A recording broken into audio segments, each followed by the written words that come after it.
ডিসেম্বরের মধ্যে ইলেকশন হলে ভালো হয়।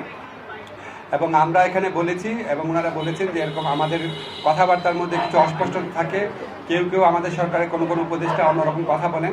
আমরা এটা ক্যাটাগরিক্যালি বলেছি যে যেটাই বলুক না কেন, আমাদের প্রধান উপদেষ্টা জাতির উদ্দেশ্যে দেওয়া ভাষণে বারবার যেটা রিপিট করেছেন সেটাই দলের অবস্থান। সেখান থেকে অন্য কেউ যদি বেফাস কথা বা অন্যরকম নিজস্ব বিবেচনাপ্রসূত কথা বলেন সেটাতে তারা যেন বিভ্রান্ত না হন।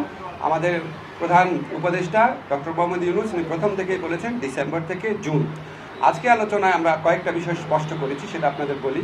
একটা হচ্ছে ডিসেম্বর থেকে জুন মানে যে আমরা ইচ্ছা করে দেরি করে করে মে বা জুন মাসে ইলেকশন করবো সেটা না। ডিসেম্বর থেকে জুন মানে হচ্ছে ডিসেম্বর থেকে জুনের মধ্যে যত তাড়াতাড়ি সম্ভব। যদি আমরা ডিসেম্বরে সম্ভব হয় ডিসেম্বরে, না হলে জানুয়ারিতে, এভাবে বুঝিয়েছি যে ডিসেম্বর থেকে জুন মানে যে আমরা ইচ্ছা করে একটু বেশি ক্ষমতা ভোগ করার জন্য বা এমনি অকারণে আমরা 1 মাস 2 মাস বেশি ক্ষমতা থাকলাম, মোটেও সেটা না। ডিসেম্বরের থেকে জুনের মধ্যে যত তাড়াতাড়ি সম্ভব।